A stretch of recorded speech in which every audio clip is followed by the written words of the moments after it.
Nazis? And if so, you know, who's gonna get punched next? Where does it end? For my purposes, though, I really don't want to get into it, and basically don't care. Think whatever you like about Irv Rubin in this moment, God knows the man wasn't a hero. Rubin ran the Jewish Defense League, which was, among other things, an anti-Arab terrorist organization. In 2001, he was arrested for planning to bomb a mosque in Culver City, California, but before the case went to trial, he killed himself in jail. So, you know, complicated guy. I'm not here to redeem him or whatever. For the record, I was just watching this back, and I just wanted to clarify that I don't think that Rubin was just a complicated guy. That was a bit of comedic understatement.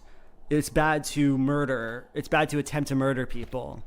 So I don't agree. Still, there's something kind of odd about the way Springer talks here. You're just as extremist as they are.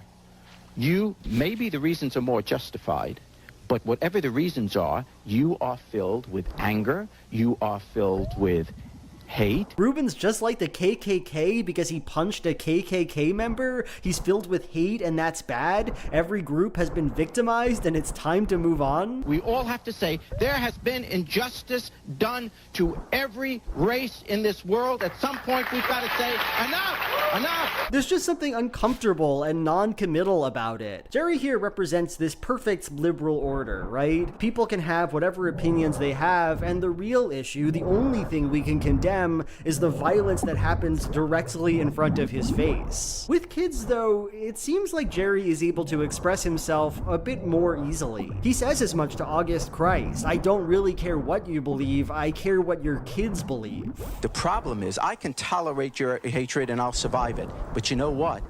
You're sending a child into this world. And this is a theme throughout his work. Jerry Springer made another episode featuring racist children called A KKK Family. The whole episode is spent engaging with this family, talking about how they're indoctrinating their two daughters into an ideology of hate. And in one of the last segments of the show, the mother of two children asks this incredibly interesting question. Just say that I didn't bring the kids on the show. You what? It was just me and my husband and my mother, my brother, and Gordon. Yeah.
Moments in the episode is where Jerry says this. What if you're wrong? Do you ever worry about that? No, huh? You don't worry that one day God may come back and say, I never, ever taught you to hate. God never commanded you to hate. You live in opposition to holiness and goodness. You are the Antichrist. No, God is hate. God is not love like everybody else. is saying. In this way, we come to distance ourselves from Jennifer and her siblings. We push them to the outside. The relationship between Jerry and the kids, this pushing and pulling, it might appear strange, anomalous, even meaningless. This is, after all, just trash TV from the 90s, and horribly dated trash TV at that. But still, I think there's something resonant about it, something that I find super meaningful. In the last few years, there's been kind of a lot of talk about parents of estranged children, that is, people whose kids grew up and stopped talking to them. There is precious little information on this subject. It's unclear how common parental estrangement is, if it's on the upswing, and if it is, why that cultural shift is occurring. But even so, it's something that we're all, I guess, very worried about. There are breathless articles about it from The Economist and The Atlantic. Probably the leading scholar in the estranged parent movement, Joshua Coleman, wants to blame things like a rising culture of individualism and a dying sense of familial obligation. There's a PragerU video that echoes this idea, where Dennis Prager himself talks about his mean grandmother and the importance of honoring thy father and thy mother. There is a pandemic in the Western world. What pandemic am I talking about? The pandemic of people who do not speak to one or both of their parents. Despite the fact that his mother was a very difficult woman, my father called her every night.